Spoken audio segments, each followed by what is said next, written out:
the time over to Dr. Deaver. Thanks, Bill.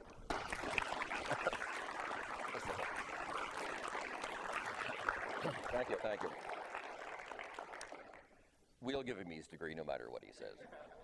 I'm very pleased to be here. This is one of my favorite projects. I'm sorry I haven't been more in recent years, but I've been involved in a couple of other countries and institutes. Early on, I spotted this project. I mean, really early on, like about 25 or more years ago. And what I've always said is that a lot of people talk about interdisciplinary archaeology. Very few people do it, and fewer still publish. And you people have done it all and done it right. We probably would have a lot of theological differences if we were going to discuss that, but we're not. We're archaeologists, and there are only two kinds, good and bad. And once in praising this project, which I've done over the years, without thinking, I just meant to comment on the seriousness and the fact that you people work so hard. And I talked about this as one of the most sober archaeological projects that I knew, and that phrase has come back to haunt me several times. But I respect good work when I see it, and I've always been supportive of you and always tried to send students, and I'm very proud of students working here and others with an Arizona connection. And of course, some of us were together in 1990 at Gesser. It's good to see familiar faces. Some of you are new, but I'd love to meet and talk with you. I know you're very busy at the beginning. I'm sorry for coming now, but I'm in Cyprus on sabbatical, and I'm leaving in a few days. I could only come this day. And I'm not bothering to visit any other excavations in Jordan, just this one. My students always get me telling stories because if they can get me sidetracked, there will be no content to the lecture, and they'll get off for that day. And my students have heard all these stories, so they're all excused now. And in fact, a lot of the rest of you have heard some of them. And they're true, more or less. They get truer every year as I retell them, I've noticed. But I thought I wasn't prepared for this. I'm just going to tell you a story or two about a few of each of the greats in the field, and then make a couple of off-the-cuff observations about the state of archaeology in Israel. And if you're still awake, or if we can awaken you, if we have a few questions, that's fine. Why don't we start with Albright? Everything starts with Albright. It was my honor to direct the Albright Institute from 71 to 75. And I know some of these stories because after his death, he died in September of 71, just as I came in, Mrs. Albright used to come and spend summers with us and would tell wonderful stories about Albright. And I would get her started. Now, I'll tell you one she told me, so I know it's true. Albright was convinced that at Johns Hopkins there were two kinds of PhDs. There were the ones that everybody else gave, which had no standards at all. And then there were the real PhDs, the one that he gave in his department. And his wife, Ruth, whom he married there, did a PhD in Sanskrit studies and actually started a career and would have been a prominent Sanskrit scholar, no doubt, but she gave it all up to marry him. They never once mentioned the sacrifice of her career. And on his deathbed, he turned to her and he said, "But yours wasn't a real PhD, was it?" Now, that's single-minded scholarship. He never noticed. And the other brief story is one of his four sons. He did manage somehow or another to help to conceive four children. I don't know how. But one of them had children who were severely handicapped, Down syndrome. And Albright simply refused to acknowledge. As far as he was concerned, all Albrights were brilliant. So he treated them exactly as though they were normal. He never acknowledged that they were not geniuses. I didn't know him very well because he retired before I ever went to graduate school. But he came out to Gesser in 1969. We took him to Gesser for a visit to the high place, and it was a memorable experience. He was then almost 80 and nearly blind. He stumbled all over the site, and once he apologized. He said, I'm no longer 75. But for me, it was, he was a legend when I was in school. And then later I directed the school now named for him. One of my other mentors was Nelson Glick. My first job was director of the Hebrew Union College in Jerusalem, and it was Glick who hired me for that when I was doing my Harvard dissertation out here in '64. And then I came back to direct his school for a number of years.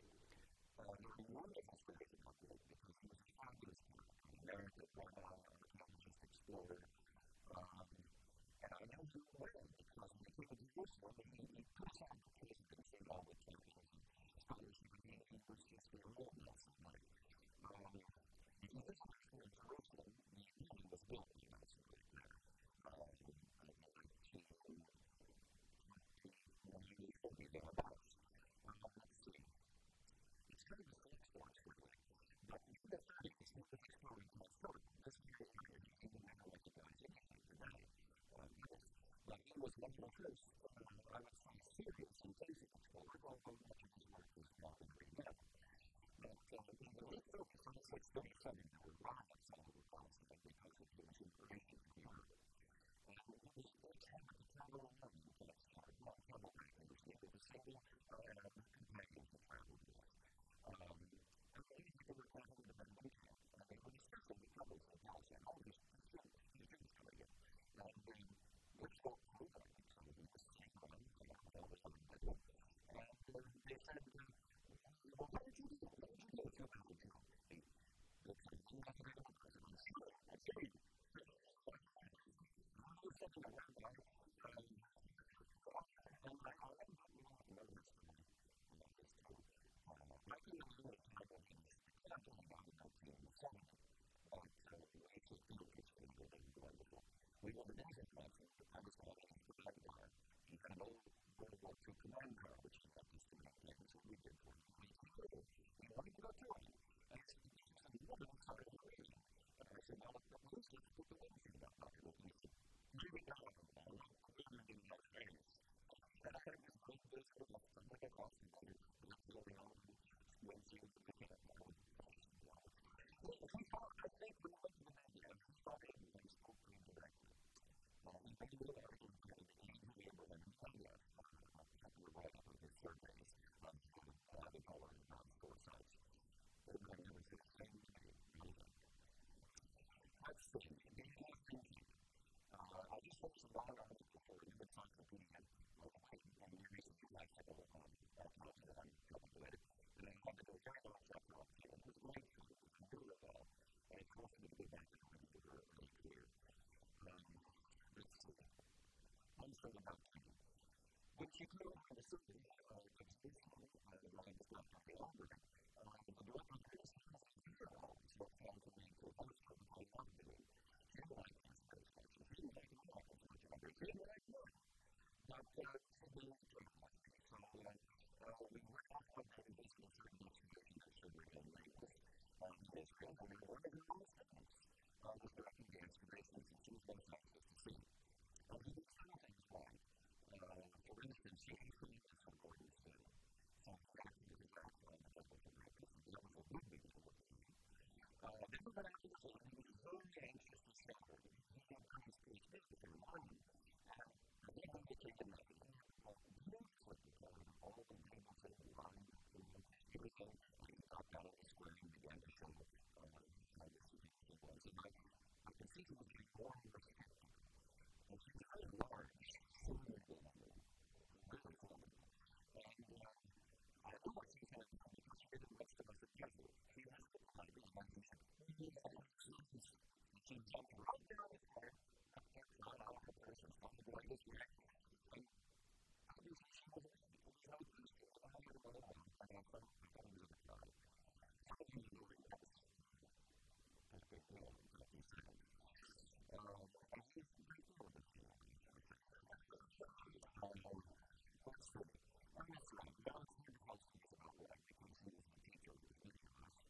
I'm sure it can be. Thomas had a mistake of giving him a long job. I wouldn't be able to do it and enjoy this role. I think second personality in that episode of the room and I'm different with him. And the tell the story, actually. Well, this one together in 1964, Prince was a visiting director of Virginia College University, and I was here to do my dissertation. And I was chatting with David Eastman somewhere because he had been at the second. So we get together, I'm out there, and we started the first season in 1964. And I was a heart attack, so by the time I began to work with him in 62, he was not physically able to be in the field much. And he would read and come around for a morning inspection to a bit down and reports and go on. And we could have he was never in my spare single time. I didn't think he was physically able. He was just a little bit that long, so we had been transplanted as a field longer cancer. He stayed in supervisor one, and all the rest was the supervisor of the other, and the rest of the others were inspired. But it did, because we were so afraid of exerting, so we were the voice to do everything that we could do. It was going to be picked up really people to them. But then in that section, he could not go to section, and he wanted to go to section. So we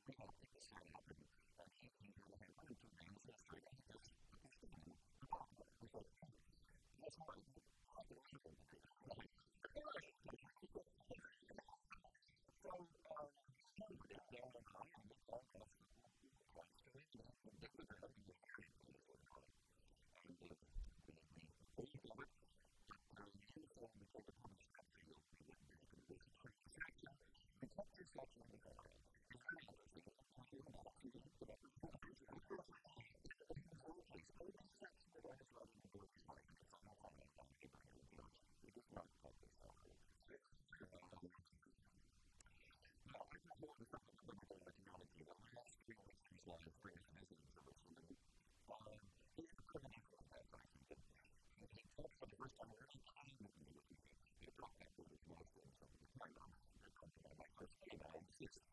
But as you go on there, you want to get lots of people and a couple of living sites. And I never really forget what I said. He said, great telling us about my career. He said, oh, well, theological college dismissed me as a geologist. And all my archaeological college dismissed me as a geologist. So she can't do both anymore. And there was the realities, the opportunities. You could do archaeology and the biblical studies. But your problem is that so once I got to go off 30 years of different disciplines within the previous semester. So it's much one of the last great themes of archaeology for the dominant game over the entire discipline of that. Wonderful man. I wonder if you could talk to us today. I do not.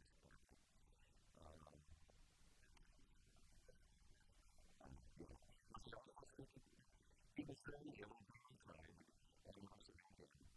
And he was very ill.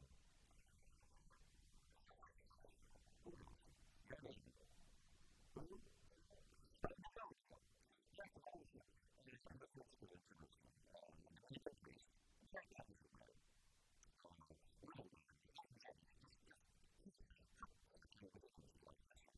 And he was the textbook for the economic course and the telecom and the literature. The third landscape distinguished by the different things to what I'm going to get to the company in Jerusalem.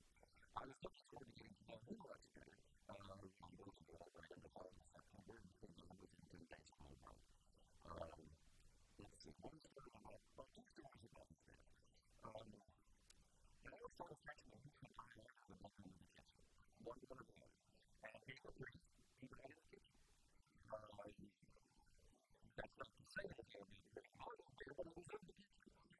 Strict in the kitchen. And it looked like a music even at the bread shop, which was happening to his family. I think he was somewhere in 64, 65. More his father. He was something with his own right. And he knew his father. One of my career archaeologists. And that's really fun, actually. And I went to the street. Cool. And that was the most helpful one. It was still a buying when I was back in Jerusalem. And he could write on Thursday night or Friday, and then he could write at the evening. He did book something, actually. But everybody in Jerusalem was looking for the tricks there. He was looking at the because it was a cool thing to be gathering. Everybody, all the churches, all of the mayor, and all the people in Jerusalem people came. Can we come out? Later service, it was a bit different. He played in work, every single thing. He preached his sermon, and all the was dry, all the tears were shed. It was so amazing. That was really nice. And after that, some of his own, some of the priests and some of the workers came up to the wooden box, and they was a dance, and they came around the mountain. They came along, and we did the work in the garden right about the back of the garden. And then we had a party. It was a lot of fun. It was really fun. Probably. Whenever we missed him, you need to remember that he was a great piece of knowledge. He led my team up to the mountain in the last year. It was a great record for him in Jerusalem. And I think that young man, we wanted to know when he was in 1983. And then certainly he didn't come out. And part of the story about him, too, and of course, the last of that generation died last year when he was sorry. And he was guilty by the age of 90. And finished. And I found myself looking to approve volunteers to intervene with him, so I was able to get to know those understandings from my students. Look like all the healing plans he has. In the last meantime, that was the reason why I was trying to make people like, oh, yeah, it's true. You know, all of these like never knows how to ask me, Harvey, Benjamin, Cleveland, all everybody's trying together. And for a young person to do this holiday, it was exciting. It doesn't ever be that big. And my generation is going to be disappointed. The problems are retiring, and I know. So it's your turn, and it's a fun time. You can't imagine what I would have done like in the 60s. You really can. I'm not sure who these people are. People are like, how was it? It was really different. I just saw the movie.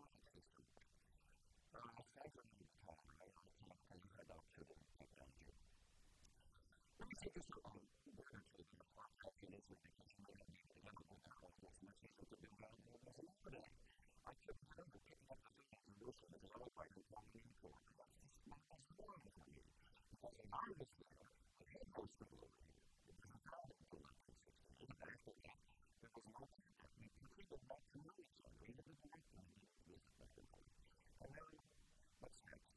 Some the director of the Department of Antiquities of the New Palestine Institute. And I had that to the mix. So there's many archaeologists come over here. There's many archaeologists come over there. There's a lot of collaboration. There was a day not too long ago when this is about me and what I bring to the harassment over here. Because I was saying I get to talk to Israel. Although some of the children. Fair. Some people think so. But it's very touching. But all these things we do. So one of the opportunity for archaeology in this part of the world.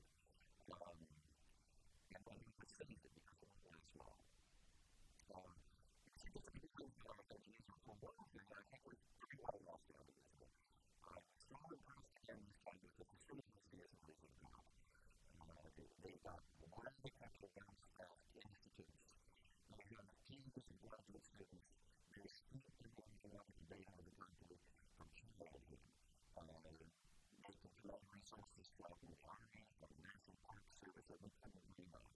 And they're now mounting flying excavations again for a tandem baseball project. Now they're going to use the Dero is back in the field with winches and it's likely to go for 15 years.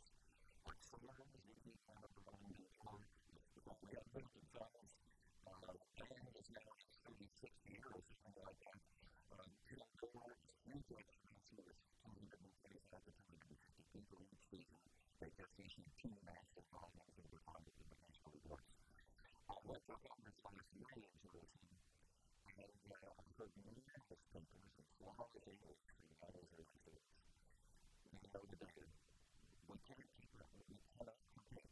The only way I can really compete in this right now is not making it. I believe that the already was doing in many states. It's been there 15 years now. And the first thing gets real. But we can almost visit this now to pick our brains. And it's dangerous to rely on any subject when they control the data. But they are publishing data. We used to have some experience that we publish it. They only publish the data and we examine it. So it's taking them to capital basically pretty much off written. But now everybody's in English. So we have no textbooks.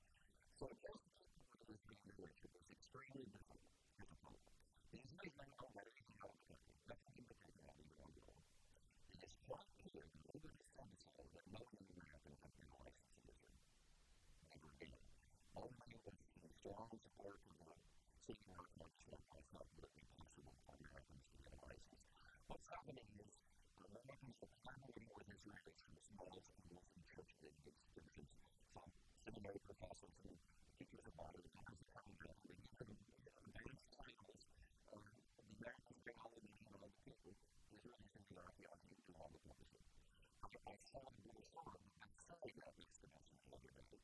And I mean, I heard this from everybody actually, I don't know. And I went down the list of the names of the senior things, directors, and the seasoners, and everybody was saying, oh, they're not archaeologists. They're not archaeologists. The Israelis are used to an interesting model in America to do Israeli-style archaeology. And that's not archaeology. It's not creating possessions. And even do something about it, it's going to review the space in this room about 10 years. That's the article's 15th season. With me is just this year 13 staffers is going to double the project. We can have new projects in the library. Now, that's not because the reason is not to tell you that it's important. I'm very interested in this now. But it would be a shame if we lose the cover that we have all had. We invented archaeology in Palestine. But now we expect people to be written. Another thing is that the British schools just crossed the embassy. The schools that were taking it, they will not hold them to be building archaeology in Israel. The first schools not doing anything in archaeology in Israel. They're turned over time to work. They're not doing anything. The jury still is trying to revolve after a long-term dormancy for some benefits. Because we started in 1964, that was this high school work. These are distinguished German professors of theology. And I want to do them in another year instead of I don't know. It's acting like a teaching journey. It's an accessible thing to say. And I look at it very much. What means is the already instituted tradition, the system of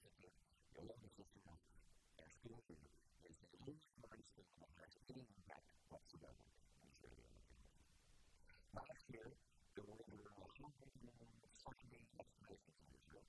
And the Madaba implies about 400 people, of which 200 at least have to be at least contact. There's 4 institutes of archaeology, and now they're doing something new, and they're engaged in massive projects to restore for tourism. If you go to Band, they really do this thing. It's incredible. I don't know that it's too much of it. That's sort of the same thing. They move some old buildings and replace them over here, and they can destroy them from invading folks from like the Band. So, this is going to transform the archaeology into a big business. It is a terrible business. And we're not doing this. It's something on a higher scale. Many of my research encouraged my students to come over here because I'm thinking about other kinds of opportunities and perhaps better opportunities for young people. And I seriously believe that the archaeology and the culinary supposed must be studied together. But I don't exactly what I thought I decided to do it. But if more and more Americans work here, I should not be surprised. And I now have the students working here that I had in Israel. I was in high poetry and pretty to the Bible. In the state district itself, of course, I studied with the Bible that I know here in men's culture. And the authorities were just telling me that the situation of the country, like, it's a big thing. We should be doing really more to see the technical things. You see, I think it is really for critical archaeologists. Not at all. Not at all. There are other sectors, and they use the Bible as a kind of deeper guide in marketplaces. And they seek to make culture using this group because of the English language. But it's a really good thing. They think about it like an English newspaper, and it's fun. So they're not interested in archaeology at all. They think that people like me waste a lot of time. In fact, I had a job a few years ago for a Asian archaeologist trying to say, you don't get planted service for that. Well, that was one point. I was really young troops with archaeology, very complicated with money. As I think of that. I was like a single yard, I was right to great time. Now I'm trying to find out feelings for the tool convention and tool development. I don't know. The Bible is for about a long time, and I think it still seems of interest. But I still think there's some history in it. So I know that there's a business scholars, particularly in Europe, doctors and religionists, who are rewriting the history of ancient Israel. They are arguing for fundamental development was produced in the first Romance period, long after the days of the stars. In fact, there was no ancient history. This is a modern literary concept. Of Christianity, where the rabbinical concept of Judaism talks about the fundamental development.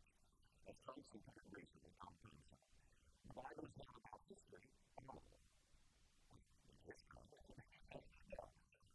So there is a field today that's important to the discovery. There is no perfect dialogue between archaeology and biblical studies because there is no history of Israel to be recovered. Perhaps the fascination is by the rabbinics because it all belongs in that period, and then they have no credentials. They still have with no history, archaeologists with no knowledge of archaeology. But they don't do that. They all have kids. So I think we should become a genetic specialist. The full army of this not going to happen yet. But I think it's going to have to be opposed. The Bible contains a great deal of history and many periods of history. And we only have to be able to prove all theological things or even beliefs as to recover that history. But if we don't recover that basic is the most common place.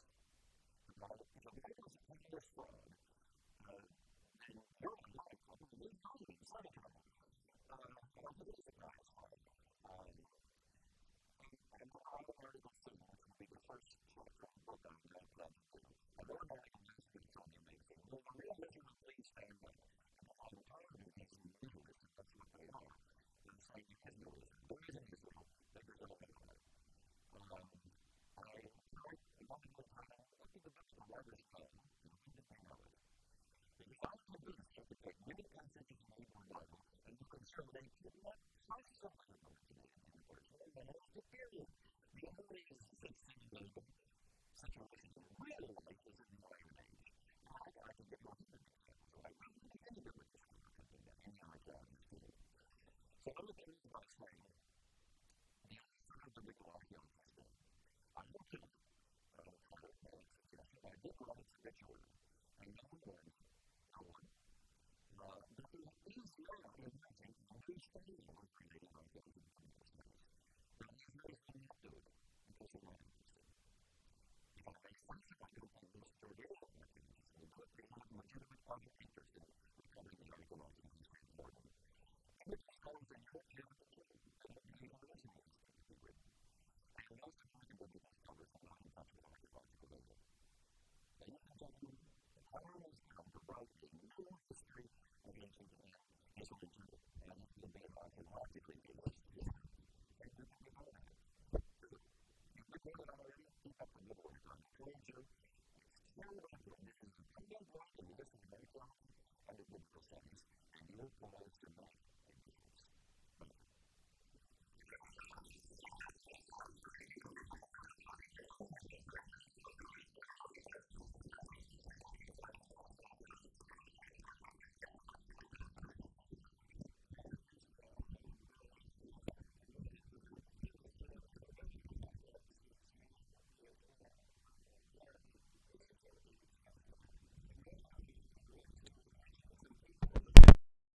You are just getting into this, sort of the head dean of American Biblical Archaeology, or the father of American Biblical Archaeology, and those of us who go into discipline probably hear his name first. He taught G. Stride, sort of I guess you'd call it a genealogy of scholarship. And G. Stride was another outstanding American biblical archaeologist, and it was he who taught Dr. Deaver and also Dr. Garrity.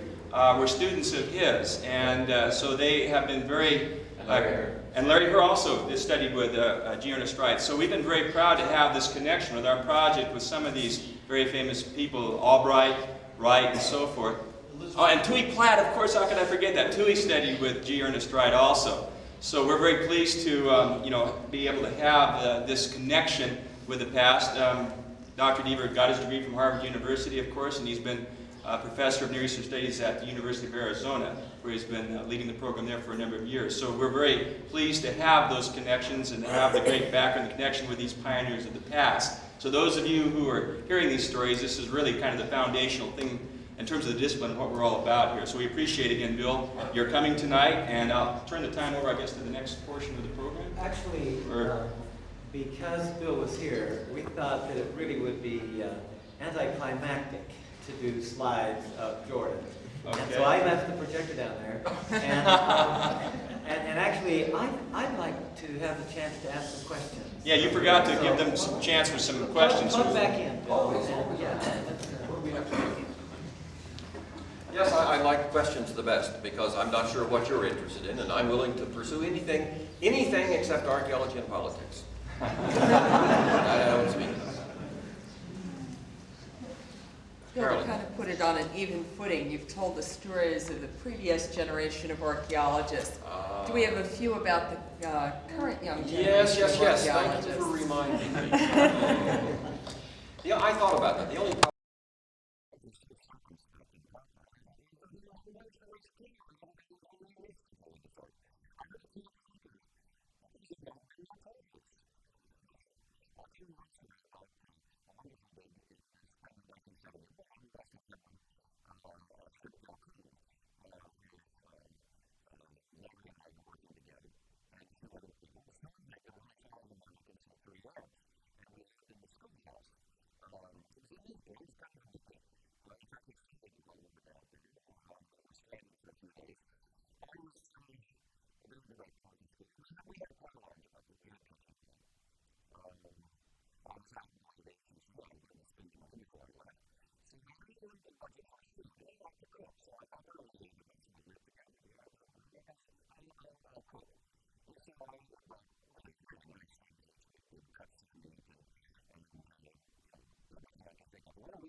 amazing period.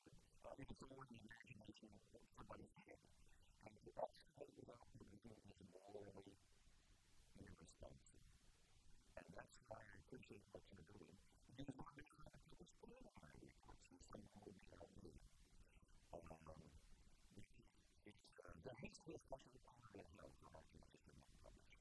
Two things I want to deal with it, because I want to look at it. You must understand that how do you feel about making mistakes? You can speculate, but you can speculate too much. Now you have a whole generation of young archaeologists who are just all speculating. Don't do it. Hey, look at it. You're standing there. Thank you for agreeing to be an archaeologist. And how do you do the thing? Yes, you're a good archaeologist. Then I don't have that. Look at this guy. How big investigator there. And I do. One day I can't try. I think that's a good start. I'm pretty sure on the theology you have to have a student to make the video. And that's the one thing. You sort out the nonsense in most of these reports. But that's what you're doing. Because you have many years to get over. That's helpful. Along that line, Bill, with so many new forms of disseminating information now, Yes. where do you see the future of getting the information out, and who are we talking to? These are extremely important questions, and no one has any answers. We've had several congresses on the crisis in publication. The only thing that's clear to me is that we have not been reaching the important audiences. On the one hand, what we do is beyond the average layperson. And on the other hand, I'm sorry to tell you, but most real archaeologists out there in the real world aren't interested in what we do. So where is our audience? As far as publishing, I think in some ways we publish too much. We publish too much minute data which nobody can possibly use. I can't even read my own early works. So clearly there's going to be a revolution in archaeological publication. What do you publish? How do you publish it? How do you target the audience? How do you pay for it? All of these are enormous questions. There's going to be a conference at the SBL meetings next November in New Orleans to deal with these problems. But we are, in my judgment, there are almost no satisfactory final report volumes. But again, not to flatter you, yours come closest, I believe, closer than the Gezer volumes. The Israelis are experimenting with some good things, but we're a long way from a successful model for archaeological publication. Long way. Larry. Many of our people here are acquainted with our discipline primarily through a splashy journal named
No question is silly, only the answers.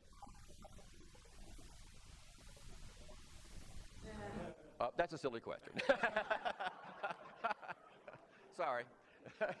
I wouldn't go looking for it. I wouldn't go looking for it. No, of course not. You have to remember that all the Christian relics are, about 4th century at earliest, and there's no way to bridge that gap. Many of the holy places are clearly bogus.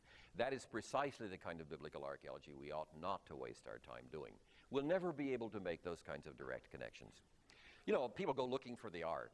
Man came to me recently and said he had a lot of money and the Israelis wouldn't give him a permit. Would I help him? And we'd go and we'd find the ark. He knew exactly where it was.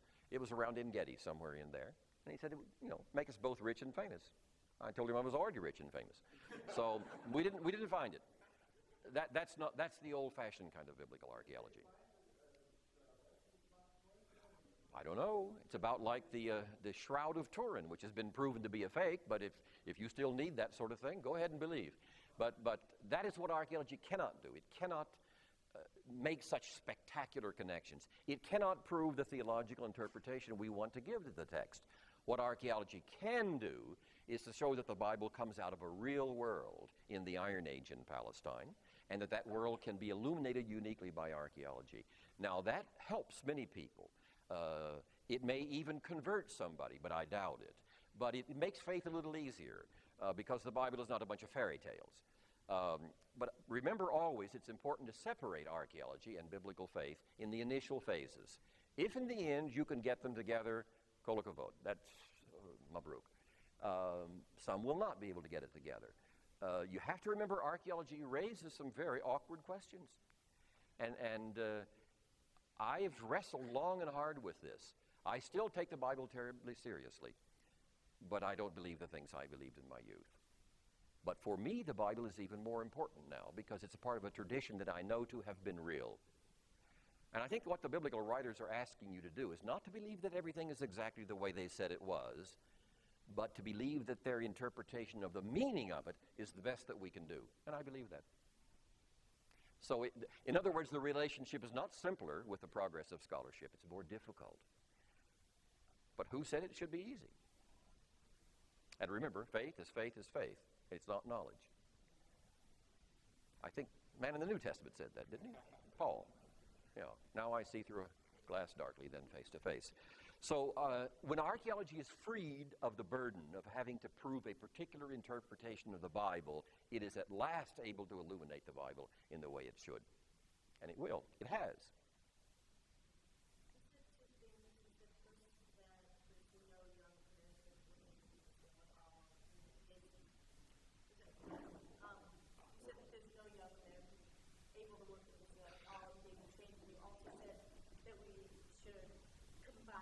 The study of archaeology across the Jordan. How do you have any thoughts on how to bridge the gaps? Two parts of that question. I must clarify. There are many Americans working in archaeology in Israel, more than in Jordan, but they're working mostly on Israeli or Israeli-dominated digs. They're not able to publish much. They're not able to find careers in the field, and few, if any of them, could get excavation permits to direct a dig.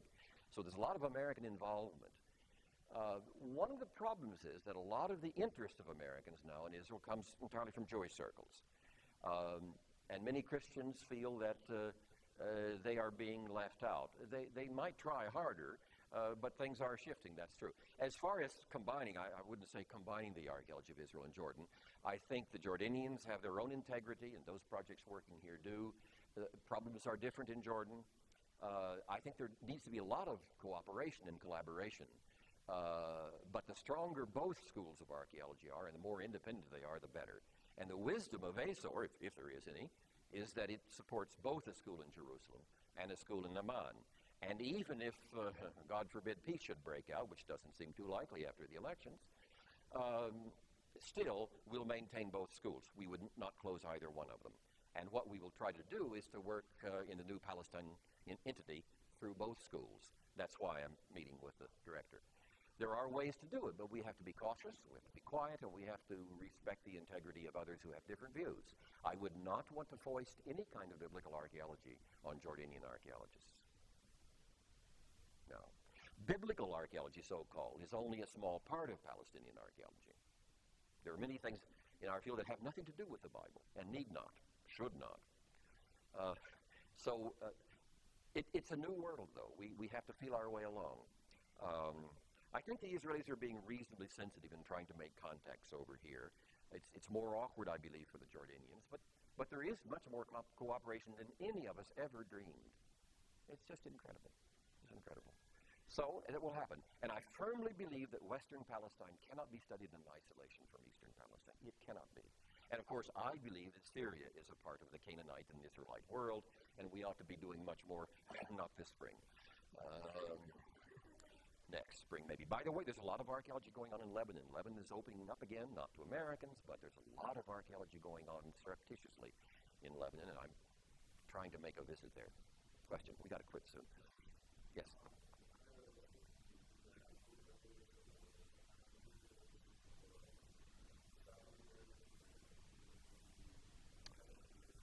Yeah, that's a good question.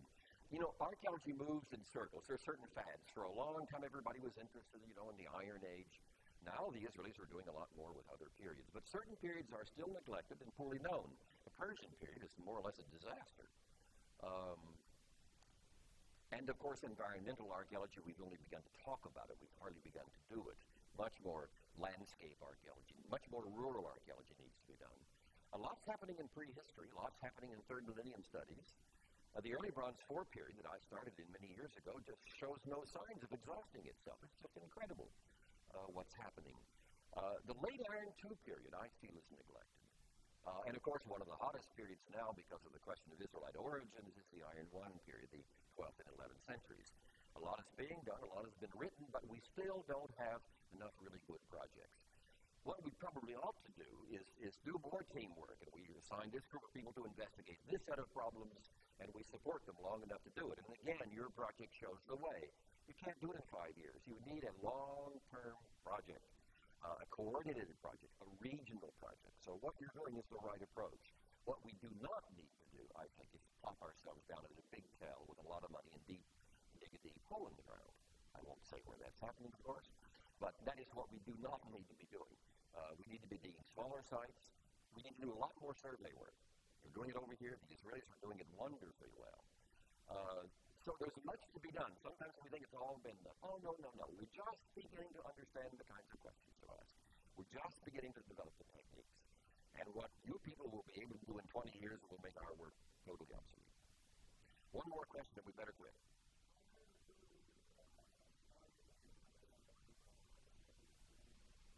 I didn't hear the question, sorry. No, it hasn't started to dwindle, it stopped. The NEH closed its program last year, as I had predicted they would, which is our major source of support. You've got very nice NEH grants. There's no more money, it's gone. So that, and one of my students was in that division, Bonnie Magnus-Gardner, one of my early PhDs. She's on the street looking for a job now. NEH is hopeless. NSF, we're not going to get money from. The other major sources have dried up. A young person starting in archaeology today will be lucky, very lucky, to get any kind of job and hang on. Finding money for starting a project is next to impossible. Universities are not funding archaeology. My program has been closed until I won't be replaced. That really makes you feel good after more than 20 years. You're dispensable. So ours is a dying discipline. There's just no other way to put it. It will survive here and there. It will survive in your circles because you support it. And you pick your people and groom them and support them and place them and encourage them. I don't know if the other church group that does that. I don't know either. Most some business recruit used to archaeology for that because archaeology is too dangerous today. On the left, nobody was much interested in archaeology. There is no middle ground. The Israelis are taking over the business on that side of the river. And we have to see what we have here. But I wouldn't honestly advise anyone to go into the field of archaeology today. And I hope students know very well what I'm talking about. I have students on the street looking for jobs. So there will be 100 students that will have their major job developments in the next few years. I'm thinking down to the specific areas of the Palestine. Look at your map. Look at what you're going to around in archaeology. Look at the rest of the team archaeology. Look at the Iraq. We go finish this. I just ran the process of the field. But you're able to produce more than